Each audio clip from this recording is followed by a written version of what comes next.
ipinagkaloob sa atin. Pagpapala ng Panginoon na mahanap ang dakong pagkakatipunan ito. At nag-iisip po ako ng magandang ipaglilingkod na topic. Natapat po, yung araw din po ito, araw din po ng kapanganakan ng aking asawa, ng aking may bahay. Ito rin po yung pagkakataon, yung matagal na ho nating pinapanalangin na magkaroon tayo talaga ng lugar na kung saan tayo magkakaroon ng physical na pagkakatipon. Nagkaroon na po ng kaganapan. So hindi na ho siya pangarap, kaganapan na. Kaya ito po napapanahon at akma din po sa temang aking ipaglilingkod. Pinamagatan ko po ito, Tagalog na Tagalog po pamagat. Ang pamagat po, magbigay ng pasalamat sa Panginoon sapagkat ang Panginoon ay mabuti sa lahat ng panahon. Ulitin ko po, ang pamagat medyo mahaba po. Magbigay tayo ng pasasalamat sa Panginoon sapagkat ang Panginoon ay mabuti sa lahat ng panahon. Alam mo niyo, hindi pa ho nangyayari yung pagkakataong ito. Kumbaga babalik natin sa previous, lahat po tayo siguro nagbigay ng panalangin. Daing sa Panginoon para makahanap po ng dako na pagkakatipo ng pagsamba. At gayon din naman, may kani-kaniya pong mga partisipasyon ng individual upang makakita nga po ng lugar ng pagkakatipunan. At gayon din naman, bilang individual, hindi naman hulingit sa ating kaalaman, bawat araw po, meron po nagdiriwang ng kanyang kaarawan. At alam nyo naman, bago ho dumating yun, ina-anticipate na. Ito ang gagawin natin pagka-birthday mo. Di ba? Ito yung plano natin. Di ba? Bago pa man yun, ina-anticipate na natin kung ano yung ating gagawin. Tama po ba? The same din po, na bago pa man po, na hindi pa tayo nakakita, ina-anticipate na natin kung ano yung gagawin natin pag nakita natin yung bahay na kung saan doon tayo magkakaroon ng pagkakatipon. So, sisimulan ko po sa pagbabango ng isang napakahalagang katanungan. Tuwing dumarating po ang mga gayong pagkakataon, mga kapatid, yung pagkakataon na kung saan hindi pa man dumadating yung ina-anticipate natin na araw, meron na po tayong mga nabuong plano na gagawin. Kaya nga po, ang sabi po sa aklat po ng Kawikaan 27 at ang bersikulo po ay 1 ay ganito. Sabi po niya, do not boast about tomorrow, for you do not know what a day may bring. Sabi niya, huwag mo anya ipaghambog ang araw ng kinabukasan. Bakit? Sapagkat hindi mo alam ang ilalabas ng ibang mga araw. Ang unang-una po, number 1, hindi po natin tiyak kung tayo sa araw na yon ay buhay pa. O hindi rin natin tiyak kung tayo po nandudum pa rin o umiiral pa. So ibig sabihin, nauuna yung pagpaplano. Kaya ang sabi ho ng matalinong hari ng bayang Israel noon, bilang siya po yung tinatawag na pangatlong pumupo bilang hari. Kasi ang unang hari si Haring Saul. Sumunod yung kanyang ama, si David. Siya ho yung pangatlo. Ang sabi ho niya, wag ho natin ipaghambog ang araw ng kinabukasan. Dahil hindi ho natin alam ang ilalabas ng ibang mga araw. Katulad rin po yan, walang pinag-iwan, nung panulat po ng lingkod ng Diyos na si Santiago, sa kanyang ika-4 na kabanatang sulat para po sa mga Kristiyano. Parehong-pareho po. Tingnan po ninyo ha. Basahin po natin. Ito po yung nakasulat sa James chapter 5. At ang verse po na simula verse 13 patuloy. Ang sabi po niya sa mga Kristiyano noon, now listen. You who say, today or tomorrow. Masino niyo po? Palagi pong ganun halos lahat naman tayo, aminin natin sa hindi, ganun tayo Ngayon o bukas, nagpaplano na. Today or tomorrow, we shall go to this or that city. Spend a year there, care on business and make money. Pasinin niyo po yung sinabi rito ng lingkod ng Diyos na sa Santiago. Isa ng mga tao, nagpaplano sila ng business, hindi pa nga nila alam kung yung business mag-click. Pero pansinin niyo po yung kanyang proclamation na sinasabi.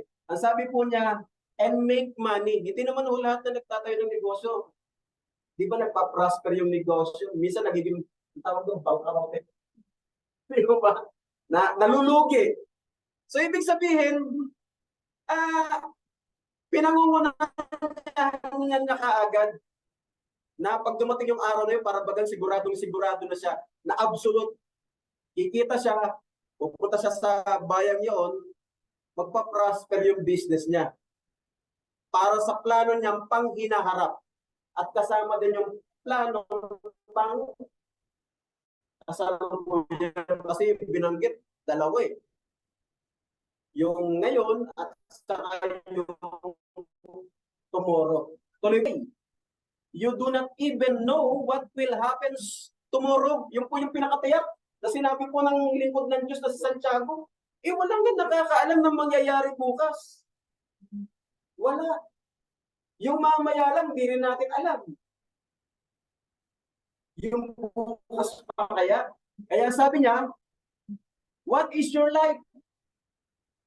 You are a mist that appears for a little while and then vanishes. Ang katulad raw natin, inihalin tulad tayo, saan? Sa isang mist. Sa isang singaw.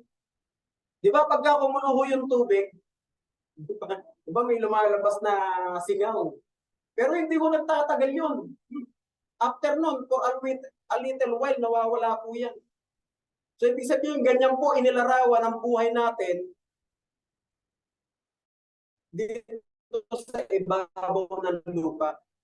Maikli lang, compare to mas matagal yun eh, compare din sa buhay natin. Na pwede natin sabihin, 20, 30, walang makakapag-is kung hanggang kailan yung ilalas natin sa paglalakbay natin sa ibabaw ng lupa. Walang nakakapagsabi kung gaano kahaba, gaano kaikli. Tama po ba? Kaya sabi niya, ang buhay natin gaya lang ng isang singaw.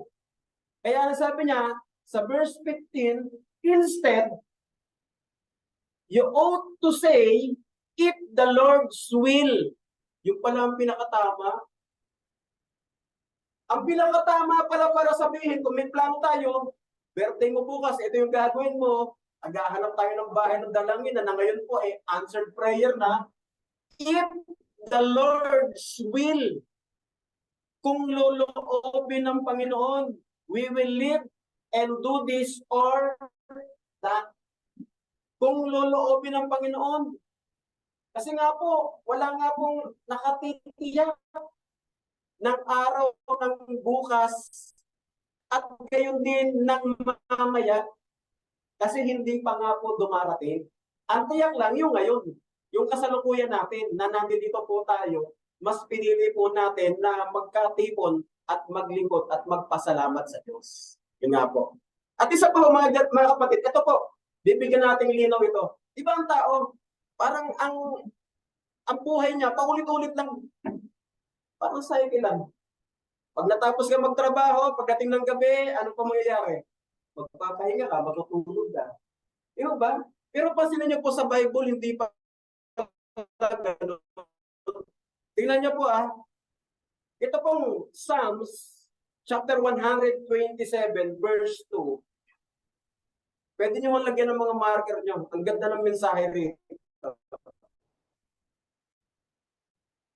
Sabi niya, it is vain for you to rise up early to sit up late. Ang oras ng pasok ina-anticipate nila yun. Ang oras ng pagpasok nila, 7 or 6. So, maaga pa lang. Bumabango na yan. Kasi meron mo silang hinahabol na oras na hindi sila dapat mali. Kaya nga po minsan nakakaselos. Alam niyo ba't nakakaselos? Nakakaselos spiritual. Bakit sa trabaho mo ayaw mo man late? Bakit sa gawain ng Panginoon pwede kang mali? Parang unfair. Di ba? Bakit sa trabaho mo, hindi ka pwede matulog? Bakit naman sa gawain ng Panginoon, minsan di pa ako nakakaibigan. Nakangiti kaya, tama ko ba? Minsan parang nakakaselos spiritual. Bakit sa classroom, bawal kayong matulog? Di ba? Sa trabaho, kung BPO agent kayo, yun ang number 1 yun na nagbibigay ng mataas na sweldo. BPO. O kaya nasa pinakasikat na company kayo, San Miguel. Nadoon kayo sa tinatawag na sales. Bawal matulog, bawal umidlip. Eh bakit pag sa gawain ng Panginoon, minsan pinakakaibig dito, pinakakatulog. Tumutulog pa nga yung gawain. Yung mga kapatid ko sa nakakaselos spiritual. Tuloy ko lang po yung pagbasa. To eat the bread of sorrows, for so, sabi po niya ni King David, for so, he giveth his beloved asleep. Wow, ang ganda. Sabi po niya sa wikang Tagalog, oh, walang kabuluhan sa inyo na kayo magsibangon maaga at magpahingang tanghali at magsikain ng tinapay na kapagalan. Kasi di ba, yun naman talaga tayo araw-araw. Nagpapagal tayo para doon sa eksaktong kabayaran na yun yung magiging pagkain natin. Di ba parang doon, yun yung chine-chase natin araw-araw. Tama mo ba?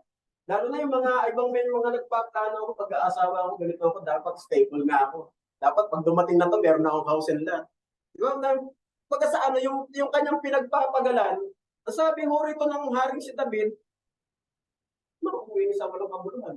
Pero ang bandang huli, ang ganda ng sinabi niya eh, sapagkat binibigyan ng gayon ng pagkakatulog ang kanyang minamahal. So Diyos din pala nagbibigay ng ng pagkakatulog sa kanyang minamahal na lingkod pagka ito'y pagod na, tagal na sa pagtatrabaho. Ang ganda rito na Diyos ko bibigay pala sa atin ng rest. Di ba? Ibig sabihin, ang Diyos pala, tama yung sinabi ng ating pamagat. Magpasalamat kayo sa Panginoong Diyos sapagkat ang Diyos ay mabuti sa lahat anya ng panahon. Napakabuti ng Diyos. Biruin mo, binibigyan kanya ng tulog pagkagabi. Binibigyan niya ng pagkakatulog na gayon ng kanyang minamahal. So, napakabuti pala ng Diyos. Kaya dapat lang siya ay pasalamatan. At alam niyo po, sabi ho ni Dr. Atoy Arboleda, lagi ako naikinig dyan, isa ko sa palagi ko sinusundan niya kasi hindi lang po physical benefits, meron din siyang spiritual. Eh. Hindi daw anya lahat ng natutulog, nagigising. Naniniwala kayo ron? Kasi alam niyo, pagka ang tao tulog, mga kapatid, pati po yung senses niya, hindi rin umiiral. Sense of hearing. Nakakita na ba kayo ng tulog na umiiral yung kanyang pagdinig? Tulog po yan. Sense of smell, hindi rin mo nagpa-function siya. Yung sense of sight, seeing, di rin. Pakiramdam, di rin. Tulog nga eh. Kaya sabi mo niya, hindi lahat ng natutulog, kinabukasan nagigising. Kaya, tama po yung sinabi na napakinggan ko. Ang unang blessing daw po ng isang tao sa kanyang unang araw, yung mabigat po yung kanyang dalawang mata. Kaya gayon, tingnan po ninyo in the book of Psalms, chapter 3, verse 5, ito po'y hinango ko po sa isang kasi nakasulat doon eh. Easy to read version. Ang pamagat po ng Bible na yun. Easy to read version. So sabi po niya, Psalms chapter 3 verse 5, sabi po niya, I can lie down to rest. Kasi sabi kanina, ang Diyos po nagbibigay ng tulog sa kanyang minamahal. Sabi ho nung the same din ang sumulat no, si Haring David, I can lie down to rest and know that I will wake up. Bakit po niya nasabi niyo na napakarang sure na sure siya? And know that I will wake up. Why? Because the Lord covers and protects me. Kasi niyo po, dalawa yung sinabi niya, because the Lord covers and protects me. So ang gumigising pala sa atin, ang nagwe-wake up pala sa atin, ang Diyos. Kaya napakabuti. Alam niyo,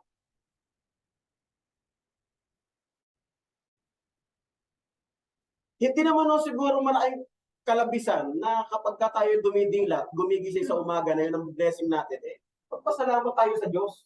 Meron nung kasi ibang dumidilat, wifi kagad. Alam niyo yung wifi? Isa pa, pwede kang mag-connect eh. Walang password. Di ba? May gumigising, wifi kagad, buhay kagad na may buhay. Yung Tolits ba sa Marites? Pag lalaki, ang tawag Tolits. Ano ibig sabihin ng Tolits? Tol, ano ba latest? Updated ako ah. Akala nyo, babae lang, Marites ah. Meron din lalaki. Pangalan, Tolits. Tol, ano ba ang latest? Sabi yan. Yung meron gano'n. Ibig sabihin, dapat pag-gising naman, magpasalamat ka agad tayo sa Diyos. Hindi yung ang inuuna natin, Google, Twitter, IG, diba? Facebook, diba? Hindi pa pwede naman nating kahit na magbigay tayo ng minuto para magpasalamat sa Diyos, ano? Ginising niya tayo. Ang sabi mo ng sumulat, because He covers and protects me. That's why I am sure I will wake up.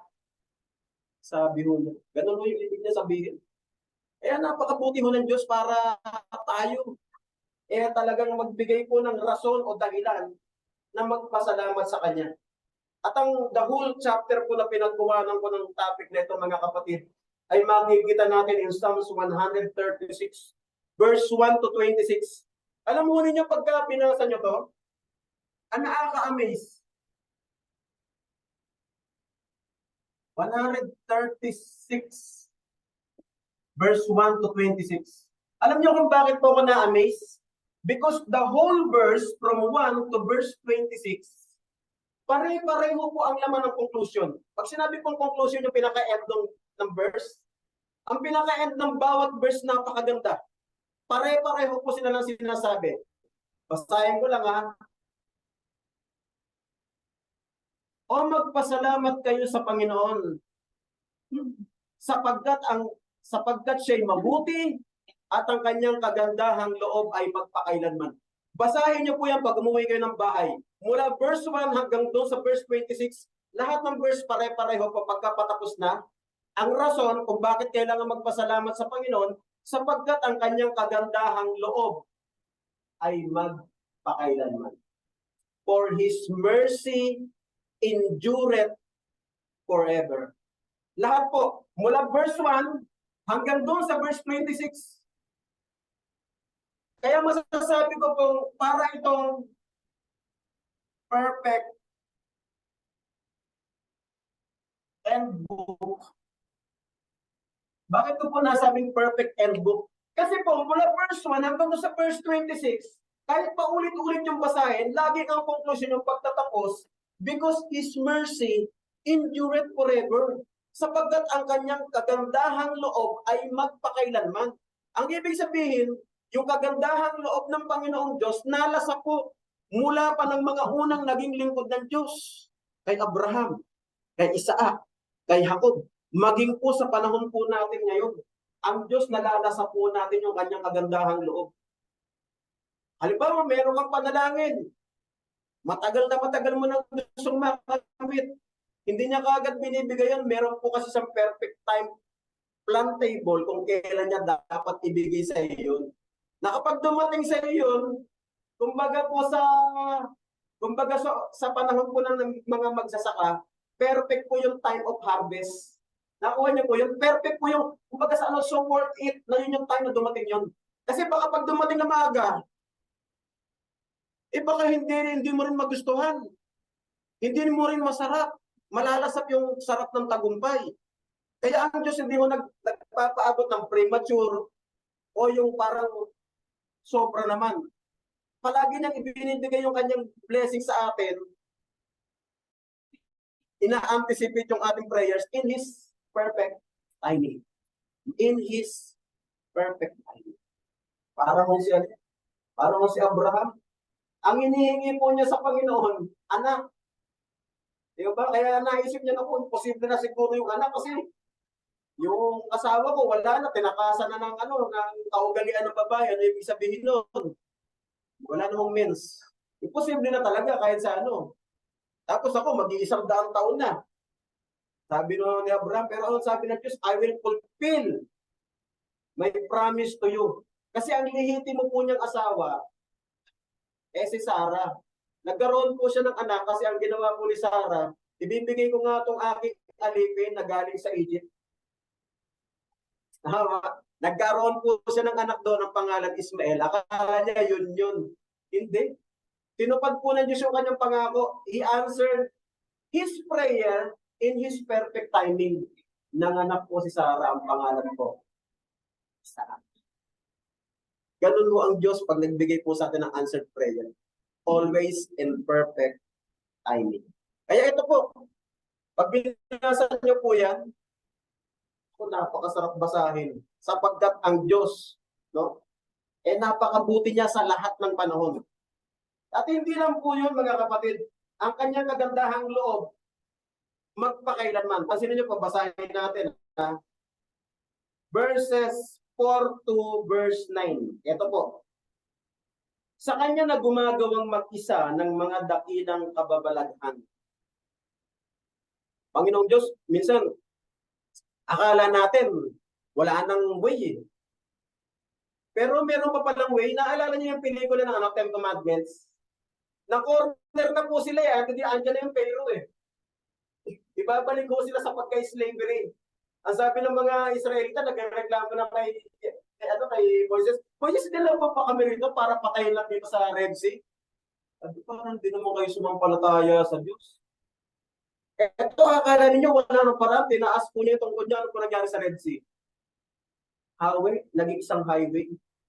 Isang po ang Diyos gumagawa po ng kababalaghan, na akala po ng mind ng tao, imposible na, pero yung sa mind niya na wala nang paraan, meron pa palang paraan ang Diyos. At yung paraan na gagawin niya, sa iyo imposible, pero sa kanya posible.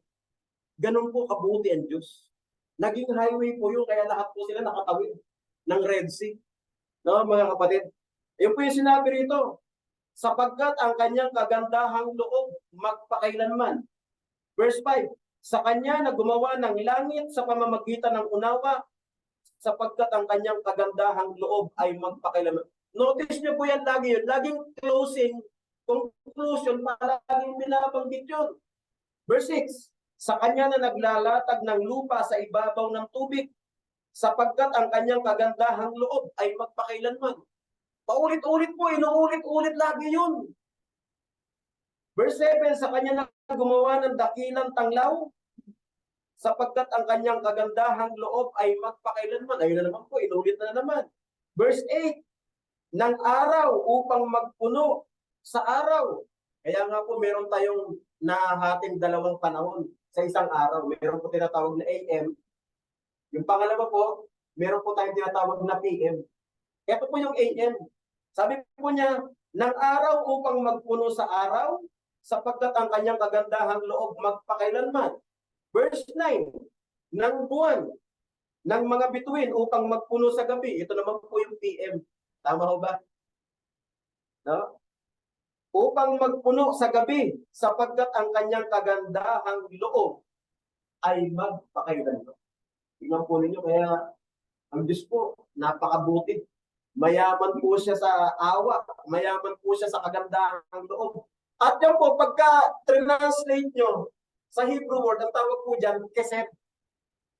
No? Na ang ibig sabihin is loving kindness, His mercy, no? His goodwill, no? Yung kabutihang loob niya. At hindi lang yun, mga kapatid. Ito pa po, yung binabanggit po niya in verse 25. In that same chapter. Siya'y nagbibigay ng pagkain sa lahat ng kinapal. I want you to notice that. Siya'y nagbibigay ng pagkain sa lahat ng kinapal, hindi lang po sa kanyang mga anak. Not only to his children. Maging po yung hindi. Sabi nga po sa Mateo, ang Diyos nagpapaulan sa masama at sa mabuti. Ibig sabihin, ang Diyos shows no partiality. Yun lang po ang ibig sabihin nun.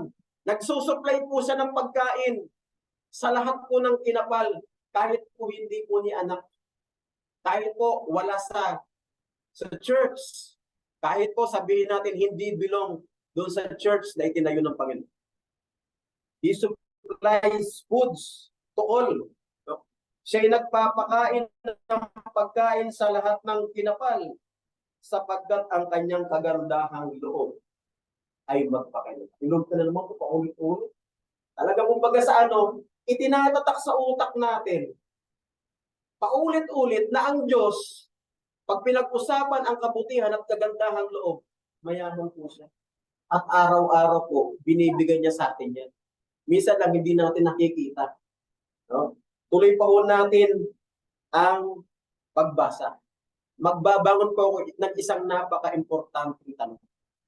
Ano po ang katunayan na ang bayan ng Diyos o ang mga anak ng Diyos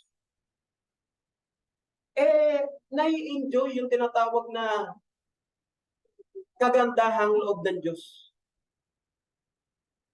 Kumbaga sa parang ganito, anong katunayan na ikaw ay nanood ng concert ng BTS? May ebidensya ka. Ano yung ebidensya mo? Yung ticket na binili mo, tama? Di ba, anong katunayan na nanonood ka ng sine? May ticket ka rin. Kasi hindi ka na makapasukin pag wala kang ticket, tama ba? So ito rin, ano ang katunayan na yung biyaya ng Diyos, yung kanyang kagandahang loob, natanggap mo? Ang katunayan po niyan, dapat nagpapasalamat ka. Tama? Marunong ka magpasalamat. Hindi ka ingrato.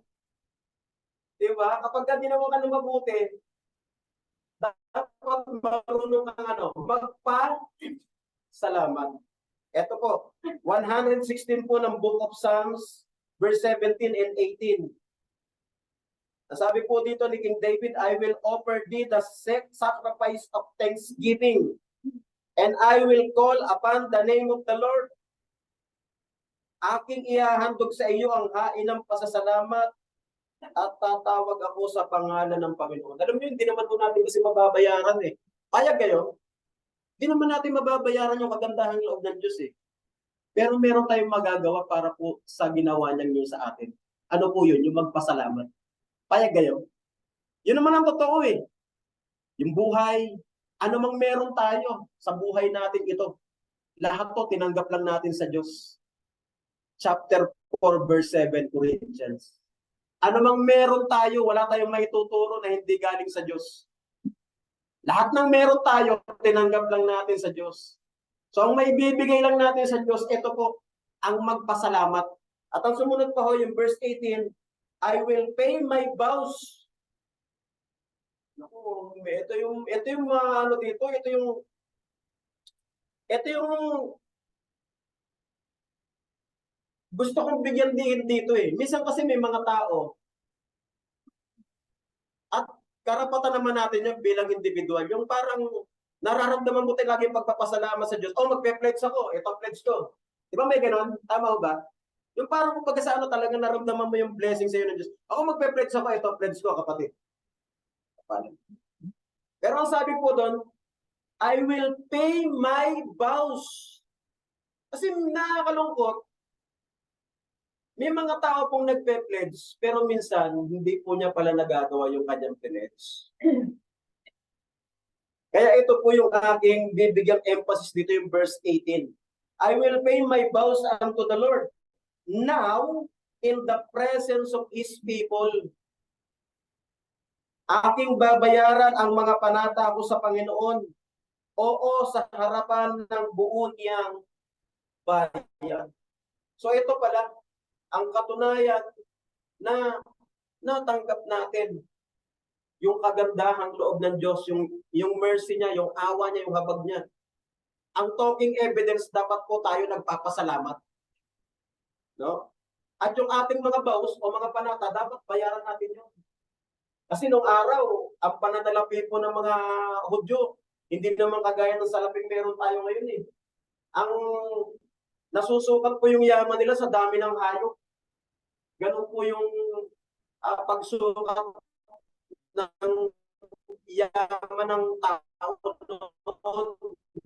Yung dami ng hayop, yung dami ng alipin. Pag marami ka ng alipin, marami ka ng mga hayop, ibig sabihin may pera, property. Yun ba yung na ano ngayon para masukat yung yaman ng isang tao. At alam niyo po, sa buhay ng mga Hudyo noon, pag sila po yung nagpapasalamat, ganito po yung practice nila. Basahin lang po natin Ito po yung hinango ko sa aklat po ng Exodus, chapter 20, verse 24. Sabi po ng Panginoong Diyos, kung ikaw ay magpapasalamat, magbabayad ka ng panata na pinuka ng iyong bibig sa akin, dahil naramdaman mo yung kagandahang loob na ipinagkaloob ko sa iyo, ito po yung sinabi niya. Isang dambanang lupa ang iyong gagawin sa akin, at iyong ihahain doon ang iyong mga handog na susunugin, ang iyong handog na tungkol sa kapayapaan, ang iyong tupa, ang iyong baka, at sa lahat ng dakong aking ipinaaalaala ang aking pangalan. Ay paroroon kita at pagpapalaing kita. Yung po yung sabi. At ang pinag-uusapan ho natin dito, gaano po ba yung kanilang pagpapasalamat mo bilang mga Hudyo? Pag naghahandog sila ng pasasalamat. Tingnan po ninyo. Exodus, verse 29, verse 36. At araw-araw, naku po. Nangiti lang ako rito, pansinin niyo po yung ano ng mga Hudyo. At araw-araw, maghahandog ka ng toro. Alam niyo kapag ilalagay natin ito sa panahon na ito, magkano ko toro ngayon? Meron mo kayong idea magkano toro?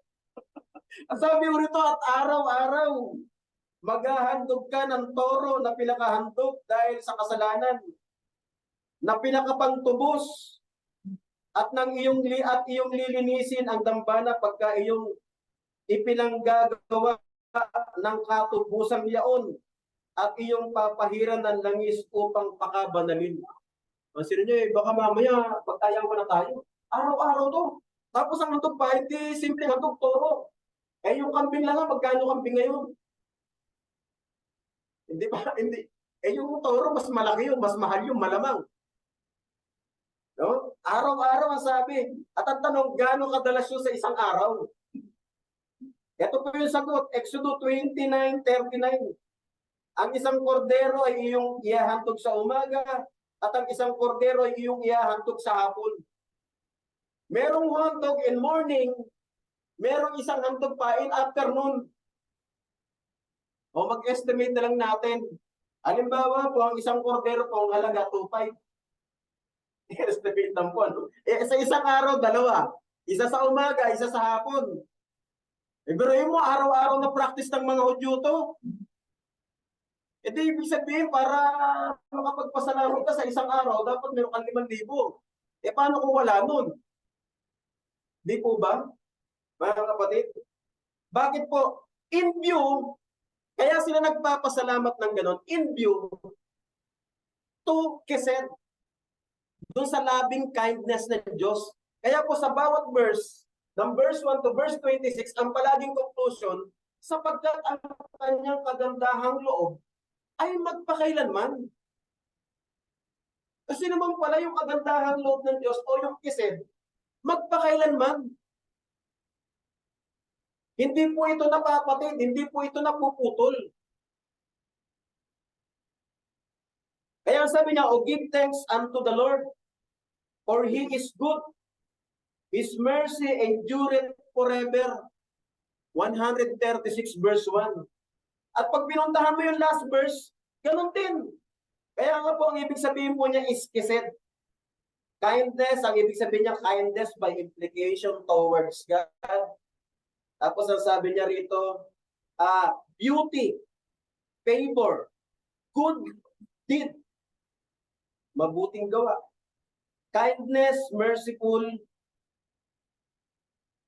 lahat ng ibig sabihin, napakayaman po ng Diyos pag pinag-usapan po yung kabutihan para po sa atin. Kaya, sa kanila parang baliwala lang yung maghahandog ka sa umaga, maghahandog ka rin sa afternoon, compare doon sa kabutihang loob na binigay sa kanila ng Diyos. Hindi mo ba? Kung baga sa parang wala pa nga yun eh. Hindi mo ba? po ganon noong panahon nila, paano naman po sa panahon natin ngayon? Ito po ang kasagutan. Sa panulat po ni Apostol Pablo, paano naman po natin maipapakita at maihahandog sa kanya yung pagtanaw po natin na na-experience natin yung kesed ng Diyos, yung kabutihan at awa at kagandahan loob ng Diyos.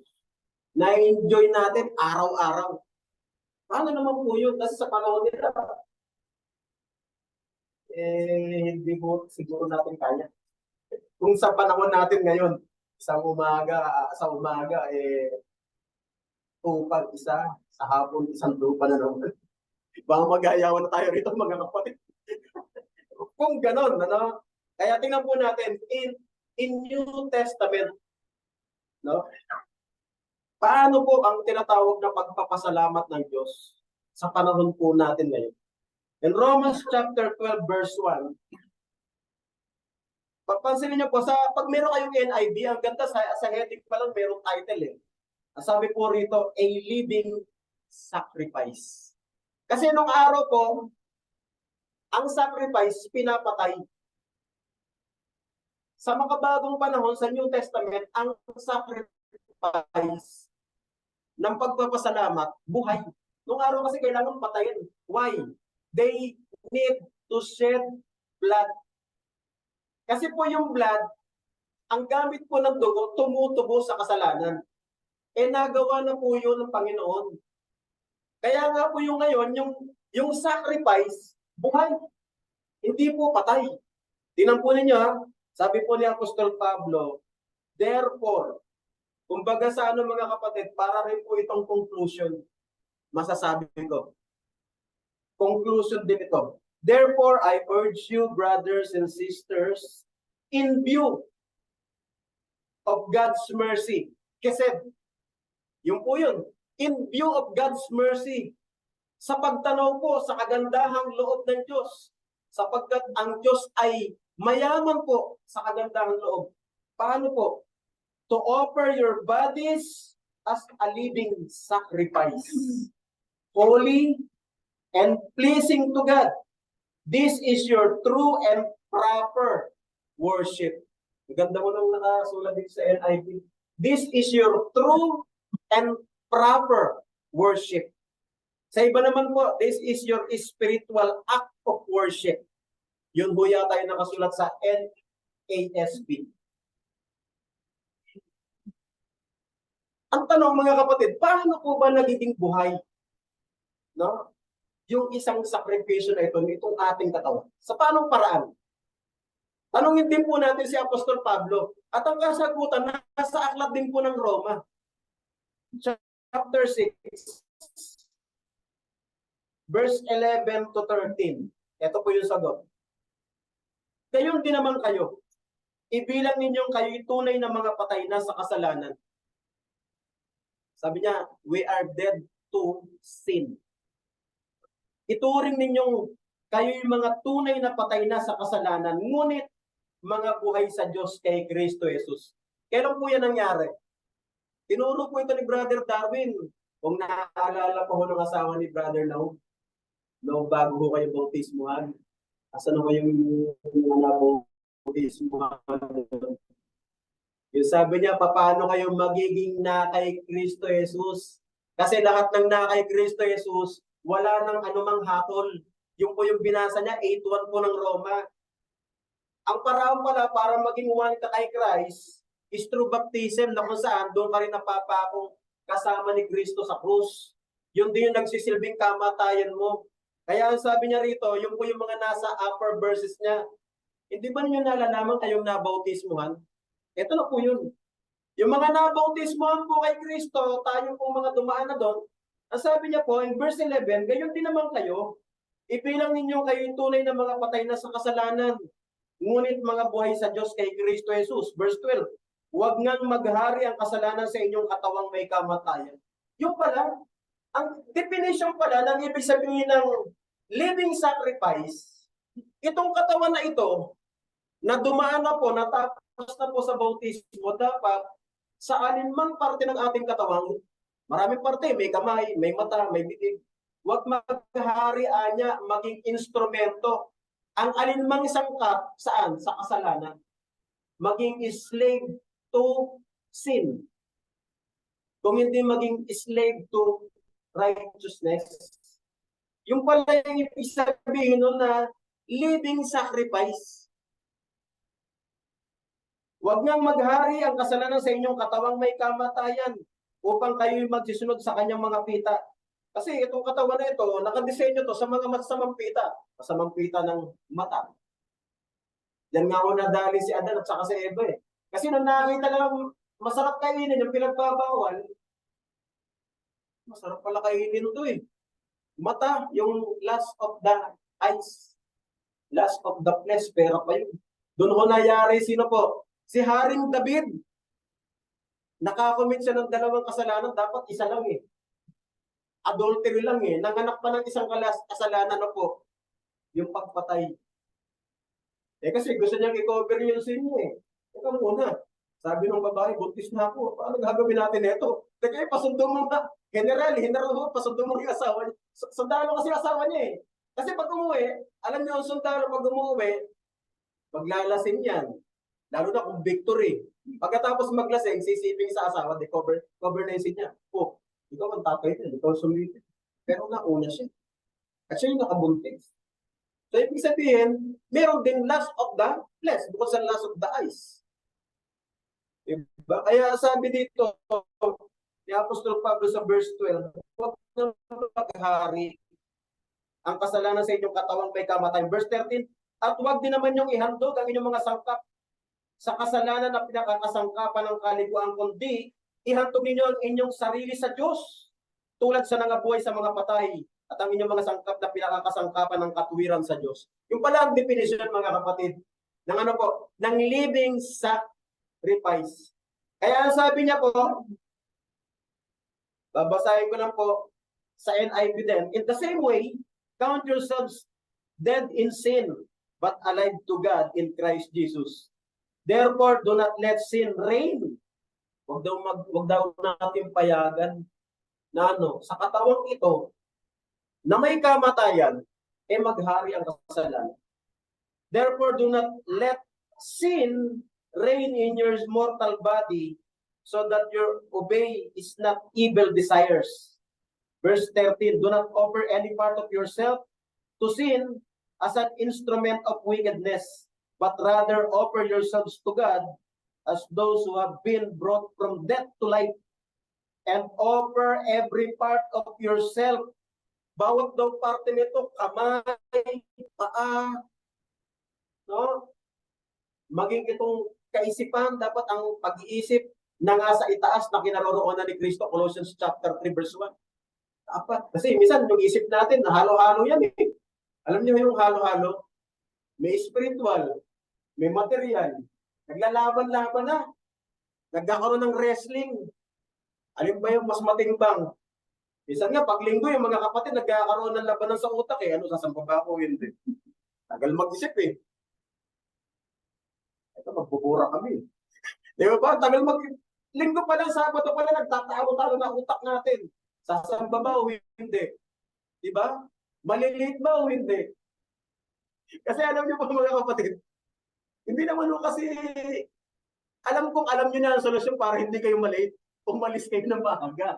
Pero alam na ng maraming tao yan, pero hindi niya ginagawa. Kasi yung utak niya nagtatalo-talo bago dumating yung araw na yun. Diba? Alam naman ang solusyon para hindi maliit eh. So tuloy po natin mga kapatid. For sin shall no longer be your master. Verse 14 po ito. Because you are not under the law, but under grace. Ang ganda niya ito. Sa ilalim pala tayo ng biyaya. Kaya po, in chapter 12, verse 2, ito po. Ito po yung masasabi ko, parang ito na po yung pinaka-conclusion ng ating pag-aaral. Do not conform to the pattern of this world.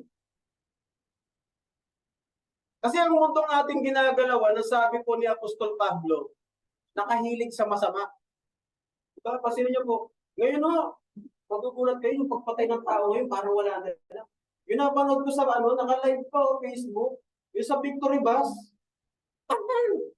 Patay. Yung mag-live-in partner. Parang wala na lang yung buhay ng tao ngayon.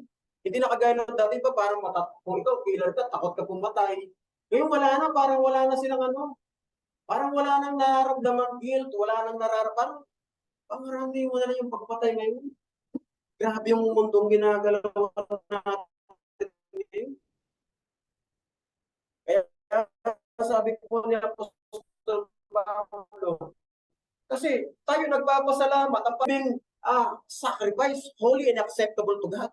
Ibig sabihin, ang ibig sabihin ng dapat alinman sangkap nitong ating katawan, huwag maging slave to sin, but rather slave to righteousness. Huwag nating payagan yun. Kasi bakit po? Iba yung pattern ng mundong ginagalawan natin at alam natin, mas marami po na tayo po nakasaturated sa mundong ating ginagalawan. Ilang oras na naman po yung pagkakatipon natin? 2 hours lang. Mas mahaba po yung panahon na nasa sanlibutan tayo. Minsan nga, pati yung pinanonood natin, pati yung eto na lang, huwag na tayo lumayo, pati yung ating tinitingnan sa social media. Minsan nakakahawa. Di ba? Minsan, di natin namamalayan, parang gano'n na rin tayo. Di ba? O nangingiti ka, di ba? Parang na, ano na tayo eh. Kaya sabi niya, warning, do not conform to the pattern of this world, but be transformed by the renewing of your mind. This will is good and pleasing and perfect will. Dapat po lagi po, ito bang gagawin ko ito, mapiplease yung Diyos. Kasi hindi naman tayo man-pleaser eh. We are God's pleaser. Ang piniplease na nga po tayo nagpapasalamat, di ba? So ang dapat na ma-please natin ang Diyos. At ang tanging paraan para ma-please natin siya, hindi po tayo dapat ma-conform sa pattern po ng mundong ating ginagalawan. Kumbaga po sa tubig, kung ang mundo, pag ganito ang dami dapat ay pasalungat. At doon po natin makikita na tayo po ay tunay ngang nagpapasalamat sa Diyos. Kasi yung katawan natin ito na ipipresenta natin sa Diyos bilang mga haing buhay sa ganoong kaparaanan. Kaya isang pinakamaganda nito, pwede naman natin pag-ulit yung lifestyle natin pag umaga pa lang, pag kagising mo, pray ka agad sa Diyos. God, thank you po. Hindi naman kailangan yung mahabang salita eh. Simple lang, mas diretso na sa puso yun eh. Thank you po, maraming salamat, ginising mo. Sana po gabayan niyo po ako hanggang matapos ang araw. Bigyan niyo ako ng kakayapa. Ingatan niyo po. Ganun lang, simple yun. Straight from the heart. Ganun lang. Kasi minsan, marami nagigising, hindi naman ganun ang ginagawa. Kaya maganda yun, tayo nagpapaalala na, ano ka na kagad, nag-thank you ka na ba? Pasalamat ka na ba sa Diyos? Di ba tayo magpaalala sa isa't isa, lalo na kung pamilya tayo. Mga kapatid. At nawa po, sa ganitong maikling kaparaanan ng ating pag-aaral, may handog natin talaga yung ating sarili talagang kain. Sino ba naman ang hindi nagkakasala? Minsan ka sa isang oras, pag may naisip ka na ano eh. Nakakapag-isip ka pero dapat, ano mo kagad. I-review mo kagad yung nasa atin naman kasi alam natin yung perfect will of God. Pwede mo naman kagad i-review. Palitan. Ibang kaisipan. Muli po mga kapatid, isang magandang umaga po sa ating nararapat lang. Na tayo'y magpasalamat sa Diyos sapagkat ang kanyang kagandahang loob ay tunay na magpakailan. Maraming salamat.